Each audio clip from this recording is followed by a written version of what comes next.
A baby is staring at you, not a quick glance, not a fleeting curiosity. This is different. Their eyes lock onto yours and stay there. Quiet, unwavering, almost unnervingly still. No blinking. No distraction. Just focus. At first, it feels harmless. Maybe even endearing. You smile, wave your hand, make funny noises, trying to get a reaction. But the baby doesn't respond the way you expect. They don't look away, they don't break eye contact, and after a few seconds, something strange begins to happen. You start to feel it. The sense that you're not just being seen, you're being studied, almost as if the baby is trying to understand you in a way you can't fully articulate. Most people dismiss it. They think babies stare because they're bored, or because faces are simply the most interesting thing around. Most people assume babies stare because their vision is limited. Newborns can only focus on objects within a short distance, usually the space between their arms and your face when you hold them. That explanation seems reasonable until you notice that babies don't stare at everything the same way. By just a few months old, babies can see far more than that.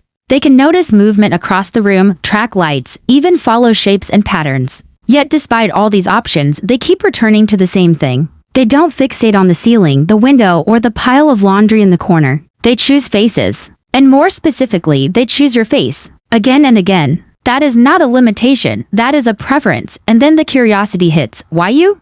What is happening inside that tiny mind when a baby locks onto your gaze with such intensity? Because that stare isn't just observation, it's something deeper, something almost purposeful. And the more you notice it, the more you realize something profound. You're not just a parent, or a caregiver, or a passing stranger. You are a window into the world of their developing mind. When scientists began studying this behavior more closely, they found something astonishing. In one study, researchers measured brain activity in both infants and adults during face-to-face interactions. The results were completely shocking. When a baby locks eyes with someone, their brain waves actually begin to sync up with the other person's, same rhythm, same pattern. The baby's mind is essentially tuning itself to yours, like a radio finding a signal. But that's not all. Experiments revealed that babies don't stare at just anyone in this exact same way. They stare longer at strangers at first, but only because they're unfamiliar. They are trying to figure out if this new person is safe. By contrast, with familiar faces like a mother or father, they don't need to explore.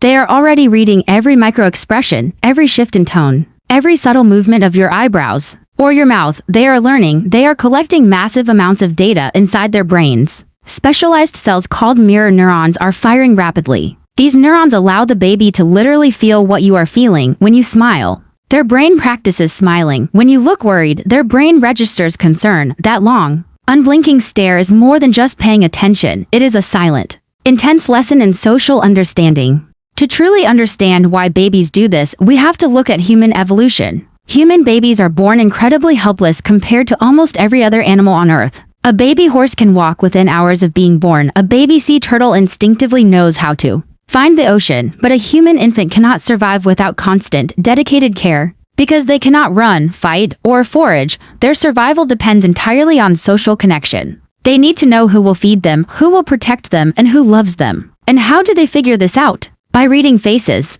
Your face is their primary tool for survival. When a baby stares at you, they are looking for clues about the world. Is this environment safe? Should I be scared of that loud noise? Are we happy right now? Your baby is building a fundamental framework for emotions. They are figuring out human connection. They are observing, processing, and sensing with you in ways most people can't even imagine. That stare isn't just cute. It's a fundamental part of how humans teach other humans to be human. Psychologists call this continuous loop of communication serve and return. The baby serves an interaction by looking at you, cooing, or smiling, and you return it by looking back, speaking, or making a face. This invisible game of ping-pong builds the neural pathways in their brain. Every time you meet their gaze and respond, you are literally wiring their brain for future success. You are building their capacity for empathy, language, and emotional regulation. But what happens when that connection is broken?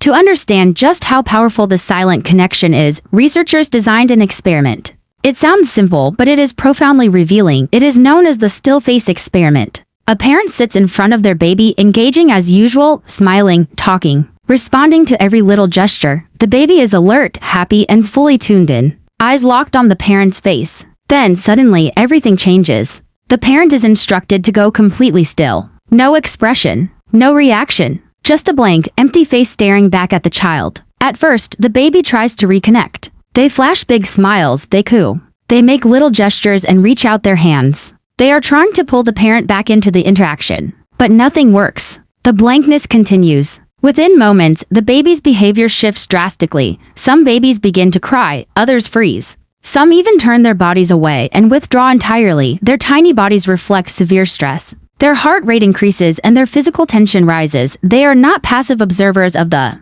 world, they are active participants in a dialogue. And the sudden silence, the lack of facial response, is deeply unsettling to them. This experiment proves that staring isn't just curiosity. It is communication at its most fundamental level. That long stare, the one you thought was just a quirky baby habit, is a lifeline. It is your baby's way of mapping the emotional world. Your face is their guide. It is their template for understanding what is safe, what is threatening, and what to feel. This brings us to a modern problem that didn't exist a few decades ago. Today, there is something constantly competing for our attention: our smartphones. How many times a day do you hold a baby, only to look down at a screen when you look away to check a notification? You are unknowingly recreating a mini version of the still face experiment. The baby looks to you for connection, but your face is blank, absorbed in a glowing rectangle. Frequent interruptions in eye contact can leave babies feeling confused or disconnected. It deprives them of those crucial serve and return moments that build their brain architecture. It is a gentle reminder for all of us to put the phone down when those little eyes seek ours. But there is also another warning hidden in the science of the stare. If a baby consistently avoids eye contact, if they constantly look through you rather than at you, or if they fail to track your face as you move, it may be an early signal that something in their social development needs attention. Early recognition of developmental delays or autism spectrum traits can make a profound difference, because a baby's brain plasticity is at its absolute highest in these first few months of life. So next time a baby locks eyes with you, remember this. It is not just a look. It is a conversation, a lesson, a building block of the mind. You are not just bonding. You are helping construct the very architecture of their future thoughts, emotions, and social understanding. And that stare, it deserves to be met with your own. Because this is how human minds truly meet each other. If you found this fascinating, please subscribe to the channel and hit the like button. Share this video with any new parents you know, and leave a comment below. What is the funniest or strangest thing a baby has ever done while staring at you?